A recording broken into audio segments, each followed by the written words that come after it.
বহুতো ব্যক্তিয়ে আমি জীৱন বীমা যেতিয়া তেওঁলোকক ল'বৰ বাবে কওঁ তেতিয়া পষ্টপন কৰে বা বিভিন্ন কাৰণ দেখাই তেওঁলোকে কয় যে দুদিন পিছত আহক, এসপ্তাহ পিছত আহক, নেক্সট মাহত ল'ম। তো আমি একচুৱেলি তেওঁলোকৰ ফেমিলিৰ ফাইনেন্সিয়েল প্ৰটেকশ্যনৰ বাবে তেওঁলোকক যিমানখিনি সম্ভৱ সিমানখিনি আমি জোৰ কৰোঁ যে আপুনি পলিচিটো লওক। হয়, তাত সামান্য এটা অংশ আমাক কমিশ্যন হিচাপত LIC প্ৰদান কৰে, কিন্তু সেই কমিশ্যনৰ লগতে আপোনাৰ ফেমিলিৰ বাবে যিখিনি প্ৰটেকশ্যন হয় আমাৰ উদ্দেশ্য সেইখিনিও যাতে আপোনাক আমি সময় থাকোঁতে দিব পাৰোঁ। আজি একচুৱেলি এই ভিডিঅ'টোৰ বিষয়বস্তু এনেকুৱা হোৱাৰ মুখ্যতঃ কাৰণ হ'ল মই আজি মই যোৱা ডেৰ বছৰমান হ'ল তেওঁলোকক LICৰ পলিচি এটা লোৱাৰ বাবে বহুত কৈছিলোঁ। মোটামুটি যোৱা ডেৰ বছৰমানৰ ভিতৰত প্ৰায় 8-10 বাৰ মই তেওঁলোকৰ ঘৰত গৈছোঁ। তেওঁলোকক কৈছিলোঁ যে পলিচি এটা ল'ব লাগে, কাৰণ তেওঁলোকৰ ঘৰত এটা জীৱন বীমাৰ খুব প্ৰয়োজন আছিলে।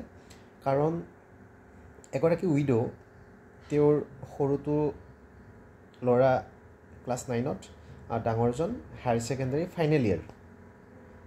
মই তেওঁক কৈছিলোঁ যে আপোনাৰ যিহেতু হাজবেণ্ডৰ নামত কোনো ইঞ্চুৰেঞ্চ নাছিলে, যাৰ বাবে আজি তেওঁ ঢুকোৱাৰ পিছত কোনো ধৰণৰ ফাইনেন্সিয়েল প্ৰটেকশ্যন তেওঁলোকে নাপালে, আৰু তেওঁৰো যদি আকস্মিক কিবা এটা হৈ যায় তেতিয়া তেওঁৰ ল'ৰা দুজন যিহেতু পঢ়ি আছে, তেওঁলোকৰ ভৱিষ্যত কি হ'ব, এনেকুৱা ভাবি তেওঁলোকক মই ছেভিংছৰ কথাটো কৈছিলোঁ, ইঞ্চুৰেঞ্চ এটা লোৱাৰ কথা কৈছিলোঁ।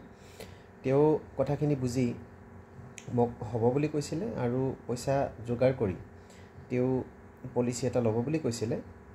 একচুৱেলি তেওঁ দুখীয়া ঘৰৰ মানুহ, তেওঁ ইঘৰ সিঘৰ মানুহৰ ঘৰত কাম কৰি দিন হাজিৰা কৰি তেওঁ পইচা অলপ জমাব খুজিছিলে। তো তেওঁক সময় লাগিব যেনিবা, তথাপিও তেওঁক মই মাজত প্ৰায় 6 মাহমান আগত তেওঁক মই কৈছিলোঁ যে আপুনি এটা কাম কৰক, যিহেতু কিবা এটা উপায় কৰি আপুনি দিব পাৰে পইচাটো, গতিকে আপুনি মান্থলি হওক, কোৱাৰ্টাৰলি হওক, তেনেকৈ হ'লেও পলিচিটো লৈ লওক। এবছৰ পিছত আপুনি সেইটো চেঞ্জ কৰি ল'ব পাৰিব মুডটো। তেওঁ হ'ব বুলি কৈছিলে। আৰু লাষ্ট আজিৰ পৰা প্ৰায় 10 দিনমান আগত তেওঁক মই বাটতে লগ পাইছিলোঁ। লগ পাই সুধিছিলোঁ যে বাইদেউ পইচাটো যোগাৰ হৈছিলে নেকি, আপুনি পলিচিটো ল'ব লাগিছিলে, ল'ৰাও লাহে লাহে ডাঙৰ হৈ আহিছে আৰু ইমান দিনটো আপুনি খৰচ কৰিয়ে আছে পইচা, গতিকে দুটা পইচা জমা কৰক খৰচৰ মাজতে, লগত ইঞ্চুৰেঞ্চ কভাৰটো লৈ লওক। তেওঁ কৈছিলে যে কি ক'ম আপোনাক, যে মই যোৱা 2-3 দিন হ'ল কণ্টিনিউ জ্বৰ হৈ আছে, আৰু জ্বৰ হোৱাৰ পিছত তেওঁ চিকিৎসা কৰি আছে, ডক্টৰে জণ্ডিছ হোৱা বুলি কৈছে। তাৰপিছত আজি মই সেইফালে এঘৰ বেলেগ মানুহৰ ঘৰত গৈছিলোঁ।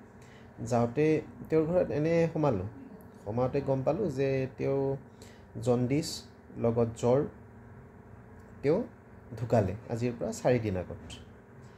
তো মোৰ খুব বেয়া লাগিলে একচুৱেলি, কাৰণ তেওঁৰ ফেমিলিক এটা ইঞ্চুৰেঞ্চৰ খুব প্ৰয়োজন আছিলে। আৰু ল'ৰা দুজনৰ শিক্ষা জীৱনৰ এতিয়া কি হ'ব, কাৰণ তেওঁৰ ফেমিলিত কোনো নাছিলে বেলেগ ছাপৰ্ট দিব পৰা, কাৰণ ছিংগল ফেমিলি আছিলে, খুৰাক পেহীয়াক কোনো নাছিলে, কেৱল মাক আৰু ল'ৰা দুজন আছিলে। এতিয়া মাক ঢুকোৱাৰ পিছত ল'ৰা দুজনৰ পঢ়া পাতি কেনেকুৱা হ'ব, কি কৰিব, তো এইটো ভাবি একচুৱেলি মোৰ আজি বেয়া লাগি এই ভিডিঅ'টো বনালোঁ। তো আপোনালোকক ৰিকুৱেষ্ট কৰিম যাতে জীৱন বীমা আপোনালোকৰ জীৱনৰ প্ৰয়োজনীয় অংশ বুলি আপোনালোকে ভাবি লয়, কাৰণ আপোনাৰ পিছত আপোনাৰ দায়িত্ব, আপুনি জীৱিত অৱস্থাত যিসকল মানুহৰ দায়িত্ব, যিসকলৰ মানুহৰ বাবে আপুনি দিনে নিশাই কষ্ট কৰি আছে, তো সেই মানুহখিনি আপুনি নাথাকিলেও সেই মানুহখিনি থাকি যাব।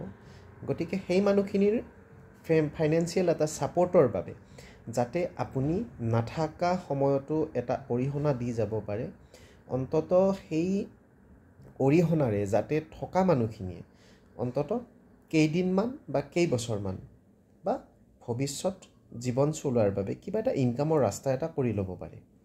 গতিকে এইখিনি চিন্তা কৰক আপোনালোকে, কৰি আমি আপোনালোকৰ ঘৰত ইঞ্চুৰেঞ্চ চেল কৰিব যাওঁ, তো এইখিনি কথাক আপোনালোকে আমাৰ পেটৰ তাৰণাত আমি কিবা এটা পোৱাৰ কাৰণেহে যে একচুৱেলি ইঞ্চুৰেঞ্চ বেচিব যাওঁ তেনেকৈ ভাবিব একচুৱেলি এৰিবৰ হ'ল আৰু আপোনালোকে নিজৰ ফেমিলিৰ কথা ভাবি জীৱন বীমা লোৱাৰ কথা চিন্তা কৰাৰ বাবে এই ভিডিঅ'টোৰ যোগে মই অনুৰোধ কৰিলোঁ। ধন্যবাদ।